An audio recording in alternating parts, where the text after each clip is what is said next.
ഇൻഷാ അല്ലാഹ് നിങ്ങൾ ഈ നടപടി തുടരുകയാണെങ്കിൽ നിങ്ങൾക്കെതിരെ പ്രധാനപ്പെട്ട ഒരു വേദിയിൽ ഞാൻ പറയേണ്ടി വരും. നിങ്ങളുമായി പ്രസ്ഥാനത്തിനോ സുന്നത്ത് ജമാഅത്തിനോ ആലിമീങ്ങൾക്കോ യാതൊരു ബന്ധവുമില്ല.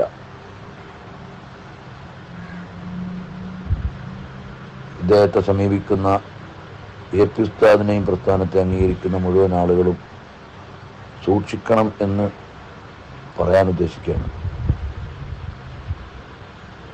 പറഞ്ഞാൽ ചിലപ്പോൾ നിങ്ങൾക്കൊന്നും സംഭവിക്കില്ലായിരിക്കും, പക്ഷെ എൻ്റെ ദൗത്യം ഞാൻ നിർവഹിക്കാൻ പോവാണ് ഇൻഷാ അല്ലാഹ്. നിങ്ങളെ കൊണ്ട് അള്ളാന്റെ ദീനിന് നഷ്ടമുണ്ട്. അല്ലാതെ എനിക്കിപ്പോൾ നിങ്ങളോട് എന്താ വിരോധം? നിങ്ങളോട് എനിക്ക് വിയോജിപ്പ് എന്താ? ഞാനും തമ്മിൽ എന്താ പിണക്കം? ഒരു പിണക്കവും ഇല്ല. ഇയാളെ അറിയാം, ഇയാളെ മൂത്താപ്പായ എനിക്കറിയാം. ഇങ്ങനെ ഒരു പണി നിങ്ങളെ ഏൽപ്പിച്ചിട്ടില്ല. എനിക്കിപ്പോൾ ഇത് കേൾക്കാനും അതിലെ കല്ലും നെല്ലും വേർതിരിക്കാനൊന്നും എനിക്ക് കഴിയില്ല. 90% അനുഭവങ്ങളും ഓരോ വ്യക്തികൾക്കുള്ള അനുഭവങ്ങളാണ്. ആ വ്യക്തികളുടെ ഓർമ്മകൾ ബാധിക്കും.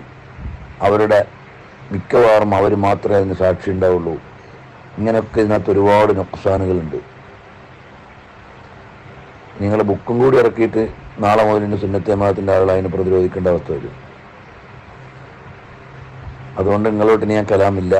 നിങ്ങൾ ഇഷ്ടം പോലെ ചെയ്തോളൂ. കൂടുതൽ സുന്നത്ത് ജമാഅത്തിന് ബാധിക്കാമെന്ന് കഴിഞ്ഞാൽ നിങ്ങൾക്കെതിരെ ഞാൻ പേരെടുത്ത് തന്നെ പറയും. സിറാജുദ്ദീൻ ലത്തീഫ് എന്ന് പറഞ്ഞൊരു മൂല്യാരുണ്ട്. അയാൾക്ക് വേറെ പണിയൊന്നുമില്ല. അയാൾ ഇങ്ങനെ നടന്നിട്ട് ഓരോ ആളുകളെടുക്കുന്ന ഇങ്ങനെ കറാമത്ത് കണ്ടുപിടിക്കുകയാണ്. CM വലിയുള്ളാഹിക്ക് അള്ളാഹു കൊടുത്ത വലിയ സ്ഥാനവും പദവിയൊക്കെ ഉണ്ട്. അതിനിപ്പോൾ നിങ്ങളിങ്ങനെ നടന്നിട്ട് ഇങ്ങനെ ആക്കേണ്ട യാതൊരു ആവശ്യമില്ല.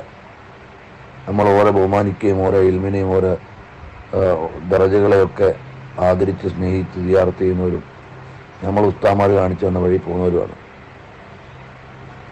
അതുകൊണ്ട് ഈ പണിയൊന്നും നിങ്ങളാരും ഏൽപ്പിച്ചിട്ടില്ല.